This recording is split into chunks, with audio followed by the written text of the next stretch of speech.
The law firm of Baker and Associates occupied the second floor of an old brick building in the center of Ridgewood Heights. Skye liked to get to work early.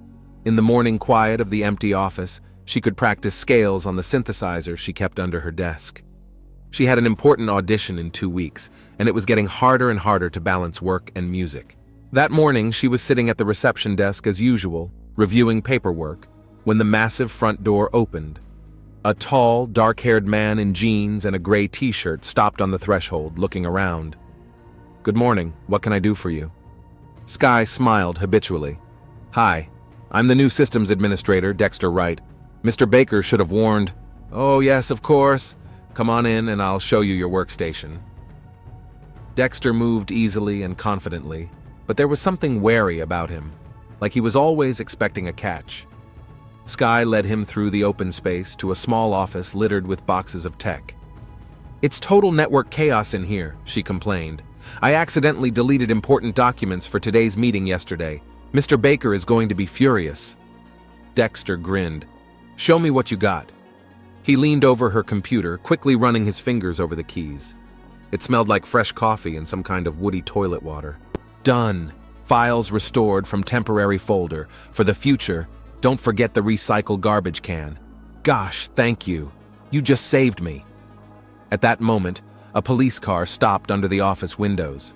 Dexter instantly tensed, his fingers frozen over the keyboard. Skye noticed the white knuckles of his fingers gripping the back of his chair. "Everything okay?" she asked. Yes, of course." He relaxed with a visible effort. "I just don't like cops." The patrol car drove off. It was a routine morning detour. Dexter said a quick goodbye and retired to his office. Skye watched him thoughtfully. Something told her that the new system administrator had secrets of his own, and for some reason, she was eager to find out. The day was slowly gaining momentum. The employees were pulling up at 9, and the office was filled with the usual buzz of voices and phone calls. Dexter appeared here and there, setting up computers, running cables, answering endless questions. When he passed the reception desk, Skye caught his scrutinizing gaze. After lunch, she plucked up the courage to bring him coffee as a thank you for the documents she'd saved. He thanked a little distantly, but as she was on her way out of the office, he called out, "Hey, Skye, you're Sheriff Monroe's daughter, aren't you?" "Yeah, why?" "Nothing, just wondering. Nothing. Just..." There was some strange note in his voice that she couldn't quite make out. For the rest of the day, Skye replayed that brief interaction in her head now and then. There was something appealing about Dexter. Maybe his restraint, maybe a slight tinge of mystery, or maybe it was just how confident and calm he held himself in every situation. That evening, as she packed her things, she noticed he was still in the office. The light in his office was on, shining through the blinds. Skye paused at the door, but decided not to stop by to say goodbye. Something told her there would be time for them to get to know each other better. In 2 weeks, Dexter had completely transformed the Baker and Associates office. The old equipment under his hands seemed to have found a second life. Computers worked smoothly, printers no longer jammed the paper, and the internet enjoyed a stable speed. Even the ancient coffee machine in the break room, which he'd been tinkering with all evening, was now brewing perfect espresso. Skye watched him work with growing interest. Dexter moved between the desks with a sort of feline grace, solving any problem quickly and confidently. Unlike the previous sysadmin, who was always mumbling to himself, he was quiet and focused. Gradually, they formed an unspoken tradition to have lunch later than the rest of the staff, when the break room became quiet. Over a cup of coffee, the conversations became more personal. "Do you really study 4 hours every day?" Dexter asked one day as she talked about audition prep. "I try to. Sometimes only get 2 or 3, but there's no way around it. The competition at the conservatory is huge." "How long have you been playing?" "Since I was 5. My mom was a pianist. She taught me." Skye fell silent, machine stirring her cooled coffee. "Was? She died 3 years ago, cancer." Dexter touched her arm gently. "You know, music is something like programming. Same mathematical precision, same laws of harmony. Only the result is more beautiful." "How long have you been in IT?" His face instantly shut down. Long enough. But let's not talk about that. That same day, Sheriff Gage Monroe arrived at the police station to check out the new incident reporting system. In the server room, he found Dexter running network cables. The sheriff stopped in the doorway, watching him work. Years of service had taught him to notice the smallest details, the way the young man's shoulders tensed when he felt someone else's gaze. "What are you doing here?" The sheriff's voice sounded metallic. "Working. Mr. Baker's contracted to maintain the precinct's computer systems. And you're allowed access to the police databases?" "Only the network setup. I don't have access to the databases." Their gazes met. Dexter didn't avert his eyes first. "I've made inquiries," the sheriff said slowly. "Know about your past. I've served my time. I'm an honest man now. We'll see. And stay away from my daughter." "With all due respect, Sheriff, it's her choice." That evening in the empty office, Sky noticed his somber mood. Usually collected and calm, tonight he was distracted, dropping his tools several times and answering questions in an offhand manner. "Is something wrong?" She stopped in the doorway of his office. "Nothing's wrong, just a rough day." The light of the monitor outlined his profile in sharp shadows. He looked tired and somehow lost. "You know, there's a great coffee shop not far from here after work." Dexter looked up from the screen. "I don't think that's a good idea." "Why not? It's just coffee. Besides, you owe me for the files you saved." She smiled, trying to lighten the mood. Silence hung in the office, broken only by the hum of the system units and the distant sound of the printer. Finally he nodded. "Okay, let's go for coffee." Closing the office, they were silent. The evening air was filled with the scent of blossoming linden trees and the anticipation of something new, frightening and alluring at the same time. The morning began with the rustling of newspaper pages and the hard stare of her father. Sky, who'd come down to the kitchen for her customary breakfast, immediately sensed something was wrong. Gage Monroe was rarely home at this hour. "Sit down," he set the newspaper aside. "We need to have a serious talk." She sank into the chair, feeling something inside her clench. "I saw you at the coffee shop yesterday with that system administrator. Do you know who he really is?" "His name is Dexter, Dad. He got out of prison 2 years ago, hacked into the First National Bank database, stole almost $1 million. Sky felt the kitchen swim before her eyes. The cereal bowl she was holding clinked against the countertop. "I forbid you from associating with him." Her father's voice sounded unaccustomedly harsh. "I'm 17. You can't tell me who to... As long as you live in my house, I'm responsible for your safety." All day at the office, she avoided seeing Dexter, hiding behind the monitor when he walked by, turning away in the hallway. But tonight, determination took over.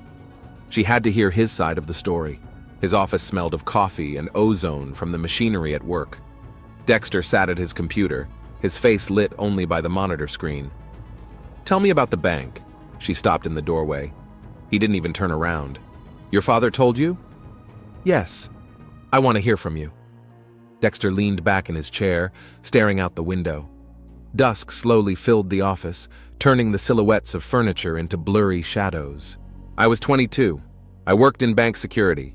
Found a vulnerability in the transaction system. It was possible to intercept payments, change the recipient. At first just looking into the hole, then... How much did you steal?" $937,000 in 3 months. Caught me on my last attempt to get the money offshore." Outside the window, the first streetlights were coming on, their light falling on his face, emphasizing his sharpened features. "Why did you do it?" "Because I could. I wanted to prove I was smarter than all of them." He grinned unfunny. "I realized in prison, there's nothing more valuable than freedom. There may never be a second chance." Sky stared at his profile, trying to connect the two images, the brilliant hacker who'd stolen $1 million and this tired man methodically fixing office computers. "Did you get the money back?" "Most of it. I'm still paying off the rest. 4 more years to pay." "Why are you telling me all this?" "Because you have a right to know. And because your father's right. You'd better stay away from me." "That's for me to decide." In the silence that ensued, only the humming of computers could be heard. The evening city outside the window had a life of its own. Hurrying people, cars, the first stars in the darkening sky. "Let's go," he finally said. "It's late. I'll walk you home." They walked through the evening streets in silence, each thinking of his own. Somewhere in the back of her mind, Skye knew her father was trying to protect her. But she also knew she couldn't just cut Dexter out of her life, no matter how great the temptation to hide from the difficult choice. October colored the city in gold and scarlet. The small concert hall at the music school was quiet, only the piano singing under Skye's fingers, filling the space with the sounds of Chopin. She was preparing for a competition for young performers, and Dexter often stopped by to listen to her rehearsals after work. "It sounds different today," he remarked when she finished the nocturne. "More loose, or something." Skye smiled, going over the notes on the easel. "Just stopped being afraid. Used to think about technique all the time, but now I just play." In recent weeks, they'd often met like this, in an empty hall where no one could see them. Sometimes they were just silent, she playing, he listening, leaning against the wall. Sometimes they talked about everything in the world, and the music became the background for their soft voices. On the day of the pageant, the hall was full. Skye spotted her father in the third row. He'd come despite their fight and her stubborn silence at home. And at the very end of the hall, almost at the exit, stood Dexter. She smiled at them both and sat down at the piano. First place in the competition had come as a surprise. The jury members shook her hand at length, presenting her with a crystal statuette and a scholarship envelope. Her father hugged her after the ceremony. "I'm proud of you, little girl. Thank you for coming." Dexter congratulated her later when they met at their usual spot, on the roof of the mall where no one could bother them. "You were great." He handed her a small box. Inside was a silver pendant in the shape of a treble clef. The evening was warm, and they sat on the parapet for a long time, looking out at the lights of the city. Suddenly Dexter's phone buzzed. A message had come in. His face changed as he read the text. "What's wrong?" "Nothing. Just spam." He quickly put the phone away, but Skye could see his tension. Messages like this came more and more often. One morning she caught him in his office, frowning as he stared at the monitor where lines of code flashed by. "Something wrong with the connection again?" she asked. "No, just checking something." He hastily minimized the program window. "How are your audition preparations going?" "Don't change the subject. What's going on?" Dexter was quiet, drumming his fingers on the desk. "Someone's trying to hack into our network. Unsuccessful so far, but they're leaving messages, personal ones. They know about me, about us." Skye slumped in her chair. "Why don't you tell your father? He could help. Your father already sees me as a threat. I can handle myself." They continued to meet in secret, at the music school, on the rooftop, in the little park behind the town library. Talked about everything except those strange messages. But Skye noticed how Dexter checked his phone more and more often, how tense he got with each new notification. One evening, as they sat in their secluded corner of the park, she ventured to ask, "Is this about the bank? With that money?" "Perhaps." He took her hand. "But I won't let anyone hurt you. It's not me I'm worried about." He only squeezed her fingers tighter in response. Dusk was thickening over the city, and a police siren could be heard wailing somewhere in the distance. After winning the competition, Skye had been invited to perform at the town's arts festival. Her performance was scheduled for tonight, in the old town hall mansion. The audience met Chopin enthusiastically. Her playing became more confident. Each note sounded with a special clarity and depth. Dexter was waiting for her after the concert at the service entrance. He looked unusually elegant in his dark suit. In his hands, a bouquet of white roses. "Shall we have dinner? I made reservations at the White Stag." The restaurant was on the top floor of the hotel, with panoramic windows overlooking the city at night. They talked about music, about future plans, about his upcoming enrollment in the conservatory. Dexter seemed relaxed for the first time in a long time, not one anxious glance at the phone. "Are you scared?" he asked suddenly. "Of what?" "Of the future, of change." Sky shook her juice glass. A little bit. But it's a good fear. Like before a performance, it helps you pull yourself together. His apartment was in a quiet neighborhood, on the 5th floor of an old brick building. Simple furnishings, a computer desk, bookshelves, a minimum of furniture. On the wall was a picture of her from the pageant. "When did you have time?" I asked the photographer. The kiss came out of the blue. She reached for him as he turned up the music. Soft lips, the tang of wine, careful touches. It had happened on its own. No plans, no long conversations. Just two people who could no longer resist the attraction. Later, as she was going home, Dexter stood at the window for a long time. "Stay. I can't. Dad will worry. Call him. Tell him you're spending the night at a friend's house. Dexter, please, tonight. Something's not right. These messages..." But she was already down the stairs, hurrying to catch the last bus. Its window glowed in the darkness, a lone rectangle among the other dark windows. In the morning, she was awakened by her father's call. His voice sounded strange. "Sky, where were you last night?" "At home. In my room. Why?" A pause. "Stay there. I'll be there soon." An hour later, she found out. Dexter had been found dead in his apartment. No sign of forced entry. The last message on the computer screen read, "Game over." Detectives arrived from a neighboring county in the early morning hours. Rain Frost, a tall woman with close-cropped gray hair and piercing gray eyes, immediately took charge of the investigation. At each crime scene, she circled the perimeter first, taking in the smallest details and building a complete picture in her head of what had happened.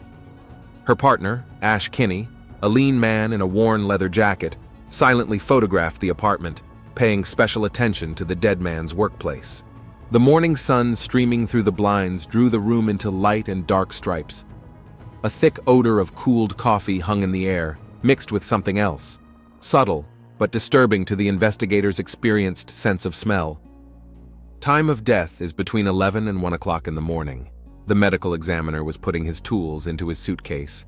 His movements were precise and measured, like a man who over the years had learned to abstract himself from the tragedy lying on the floor beneath the white sheet.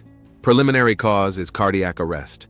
No signs of violent death. Frost methodically examined the computer desk, noting every detail: the 3 monitors with extinguished screens, the tangled wires of different colors forming a bizarre pattern, the cup of half-drank coffee that had already begun to form a thin film at the bottom. Barely visible traces of metal dust glistened on the black surface of the keyboard. "Kinney, take a look at this." She pointed to a massive system unit standing under the desk. The case was recently opened. The detective squatted down, scrutinizing the screws on the side panel. His fingers, accustomed to working with computer equipment, gingerly felt each groove. Indeed, 24 hours ago at the most. Professional work. If it weren't for the dust, wouldn't have noticed.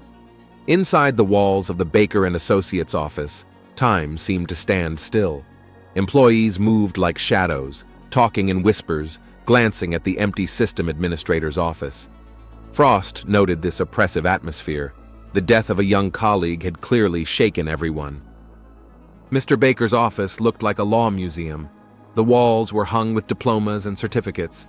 The massive oak desk gleamed with polish, and the leather chair creaked with every movement of the office owner. "How long have you known him?"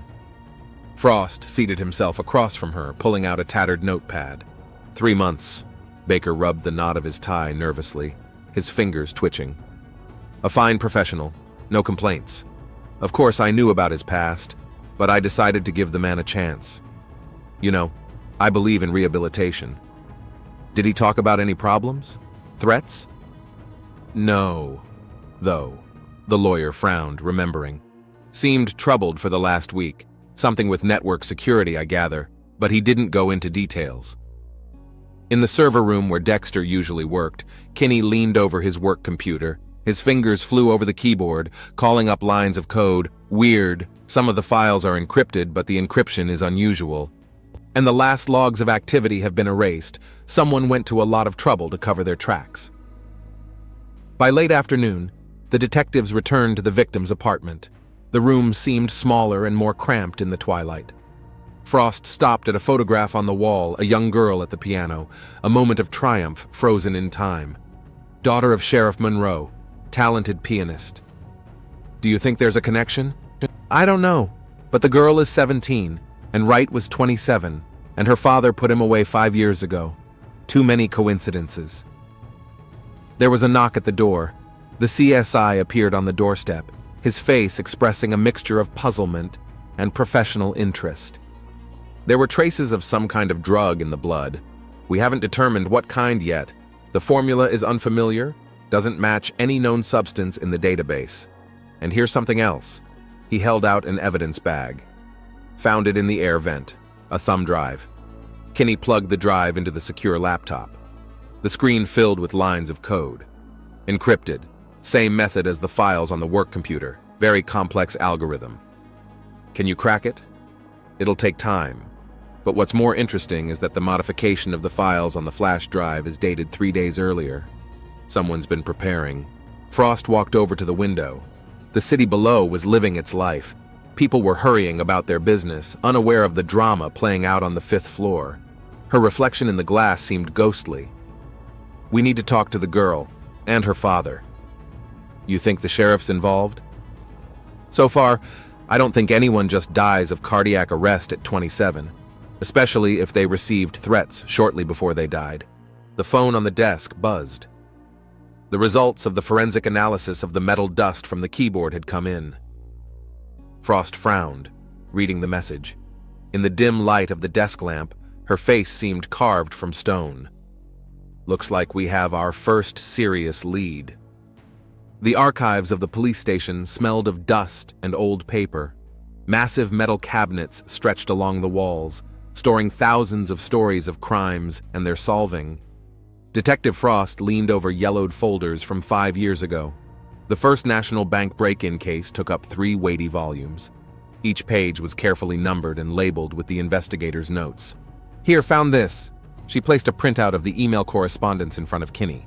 Yellowed sheets covered columns of text and cash flow charts.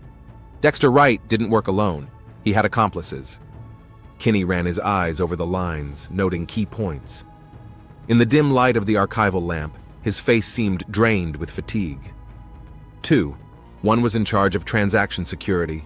The other was in charge of offshore withdrawals. They were never found? No.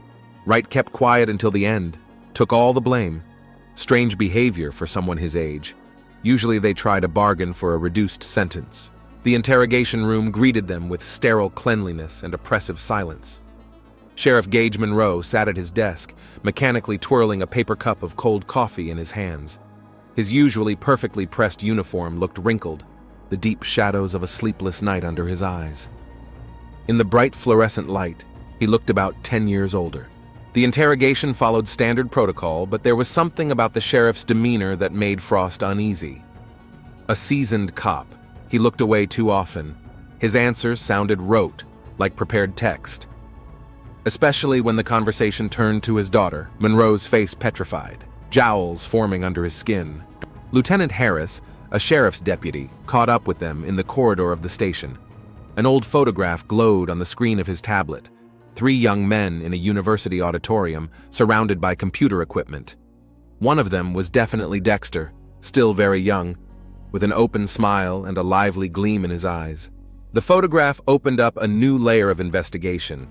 The student programming club turned out to be a veritable smorgasbord of talent and potential criminals. Mike Donovan, now working in the security service of a large IT company, and the mysterious third member, whose death 3 years ago from cardiac arrest suddenly took on a new sinister meaning. At Dexter's apartment, the forensics team was finishing up their work, methodically packing evidence into plastic bags. Kinney sat at his computer for hours, trying to crack the security on the files. His persistence finally bore fruit as a web of messages, meetings, and encrypted instructions unfolded on the screen. Behind the dry lines of code was a picture of a vast conspiracy. By evening, the chief of police had called an emergency meeting. The news of Sheriff Monroe's ouster came out of the blue. The anonymous call, the recorded threats, the service weapon and badge now lying in the chief's safe. It all seemed too perfectly staged, as if someone invisible had pulled the strings, arranging the pieces on the chessboard. The breakthrough came when Kinney discovered the connection between the university project and current events. The unique encryption algorithm developed by the students 12 years ago appeared as if a ghost from the past in Dexter's latest files. The same code, the same principles, as if someone had deliberately left a signature. The office seemed especially empty in the thickening dusk. Frost stood at the window, looking out at the lights of the city below. Somewhere out there, among those lights, hid the man who knew all the answers. The man who was smart enough to outplay Dexter Wright at his own game. On the third 24 hours of continuous work on Dexter's files, Detective Kinney felt he was close to a breakthrough. The computer screen cast a bluish light on his gaunt face. Empty coffee cups cluttered on the desk as evidence of sleepless hours. "Frost, take a look at this." He turned the monitor toward his partner. The lines of code on the screen formed a clear picture, like a mosaic of numbers and symbols. The day he died, Dexter received a message from work, not from the office, through a secure communication channel. Frost leaned over the monitor, reading the deciphered text. The message was brief. "Check Baker's internal network. All the answers are there." "Who's the sender?" "IP address leads to a server for an IT company called Global Security. Sound familiar?" "You bet." Frost pulled out a file folder. "Mike Donovan works there as head of security, the same Donovan from the university photo." The detectives showed up at the Baker and Associates office in the early morning hours. Mr. Baker greeted them with obvious concern, his manicured hands nervously rubbing his expensive tie. "We need access to your servers," Frost was adamant, "and a list of all employees with access to confidential information." "But that's impossible. Attorney-client privilege. Either we get access now, or we come back with a warrant. And then we're talking about obstructing an investigation." While Kinney worked the servers, Frost studied the personnel files. One folder caught her eye, a new lawyer hired a month before Dexter showed up. The interview form was signed by a representative from Global Security. "Found it." Kinney's voice sounded triumphant. "For the last 3 months, someone's been methodically copying the customer database. And not just copying, selecting certain cases, all of them related to financial crimes. And where was the information going? Take a guess. Global Security. In Dexter's office, they found another clue, a tiny hard drive hidden under a floorboard. It held screenshots of correspondence dating back to their college years. "Look," Kinney brought the image up on the screen. "The 3 of them developed this encryption algorithm. Dexter, Donovan, and another guy, the one who died 3 years ago. Also from cardiac arrest," Frost said thoughtfully. "Too many coincidences." That evening at the station, the detectives pieced all the information together. A chain of events lined up on the board, from the student project to Dexter's final days. "He's discovered something." Frost paced around the office. "Something so serious that he had to be stopped. And this has something to do with Baker's client cases?" "Not just connected.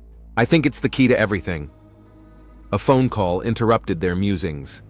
On the other end of the wire came the excited voice of an officer. "Detective Frost, we've got a man from Global Security here. Says he has information on the Wright case." Frost and Kinney looked at each other. The puzzle was beginning to take shape, and a frightening picture was emerging. Mike Donovan looked impeccable in his expensive suit.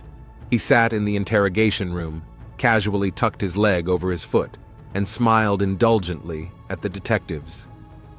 The head of Global Security radiated the confidence of a man who was in control. "I'm here to clear up some details." His voice sounded soft and accommodating. "Dexter and I were actually friends at the university. It's sad that he's gone so soon." Frost placed the printouts of correspondence in front of him. "Tell me about your encryption algorithm." "Ah, that student project." Donovan flipped through the papers carelessly. "Funny story. We were young, thought we were geniuses.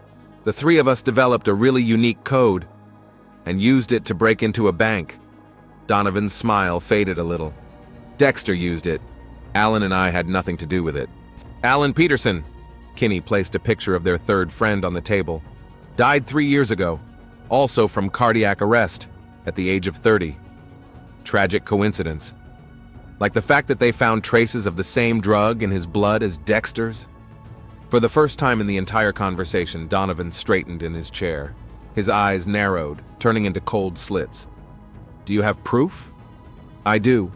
Frost spread the new documents in front of him. Dexter was conducting his own investigation. He found information in Baker's database about a crime in progress, a massive hack into the banking system, and he realized who was behind it. Assumptions. Facts.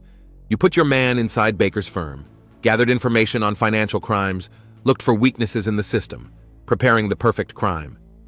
And Dexter decided to thwart you, Kinney continued, just like Alan did 3 years ago when he learned of your plans. Donovan was silent for almost a minute. Then his face changed, as if the mask had slid away, exposing his true nature. "You know what the funny thing is?" He leaned forward. "Dexter developed the drug himself, back in university. The perfect remedy. Leaves no trace, mimics natural death. He wanted to patent the formula as a cure, a naive idealist." "Is that why you killed him?" "He betrayed us first, took all the blame to protect Alan and me, and then decided to play the hero." Donovan gritted his teeth. "When I found out he was working for Baker, I knew it was a sign. He's always been the best of us. Even in prison, he didn't break. And you used his own invention against him. Poetic justice, don't you think?" The detectives glanced around. Behind the glass of the interrogation room, handcuffed officers were already gathering. "You don't understand." Donovan leaned back in his chair. "This was supposed to be the perfect crime. Alan and I have been planning it for years. But he got cold feet, started asking questions. We had to take him out. And now Dexter..." History repeats itself. Frost stood up. "Mike Donovan, you're under arrest for first-degree murder. You have no evidence." "I do. Dexter managed to send all the materials to the FBI before he died. He knew you'd come after him." As Donovan was led away, he was still smiling. But now there was no superiority in that smile, only the bitterness of defeat. The courtroom was packed on sentencing day. Mike Donovan still held his dignity. His expensive suit fit impeccably, and his eyes looked straight and cold. Only a slight tremor in his fingers betrayed his inner tension. Skye sat in the front row next to her father. She'd changed a lot in the past few months, matured, as if she'd grown up a few years at once. She looked even paler than usual in her black dress. "Arise, court is in session." Judge Harrington, a gray-haired woman with a penetrating gaze, took her seat. Silence hung in the hall. "Mr. Donovan, do you have anything to say before the verdict is announced?" Donovan rose slowly. "Only that I have no regrets. Each of us makes choices. Dexter made his, I made mine. The sentence sounded like hammer blows. Life in prison without parole. For 2 premeditated murders, for preparing a major financial crime, for using an experimental drug." After the hearing, Skye and Gage took a long walk through the park next to the courthouse. The spring wind fluttered her hair. The sun played in the young foliage. "You know," she finally said, "I understand now why you were so afraid for me." Gage gently took his daughter's hand. "I'm sorry for the way things turned out. I should have..." "No," she shook her head. "You couldn't have known. No one could have." Dexter's really changed. He was trying to do the right thing. That's why I want to keep his memory that way. A year later, Skye gave her first recital at the conservatory. Her fingers flew over the keys, extracting sounds of incredible clarity and power from the instrument. The program listed Chopin's Nocturne, the same one she'd practiced in the empty auditorium under Dexter's watchful eye. In the front row sat Gage, now reinstated as sheriff. Next to him were detectives Frost and Kinney, who had traveled especially for the concert. After the performance, Skye walked outside. The evening city was buzzing with familiar life. The air smelled of spring and lime blossoms. On the porch of the conservatory, she stopped, looking up at the sunset sky. "Ready?" Her father was waiting for her by the car. "Yes," she smiled. "Let's go home." In the light of the street lamps, her treble clef-shaped pendant gleamed dull silver, the only thing she kept as a memento of those events. The city was slowly sinking into twilight, and somewhere far away, in a prison cell, Mike Donovan was replaying the events that had led to his downfall over and over in his head. Life went on, healing old wounds and bringing new hope. Skye knew She would never forget that strange October that changed everything. But now those memories were part of her story, a stepping stone to adulthood, where everyone makes their own choices and takes responsibility for them.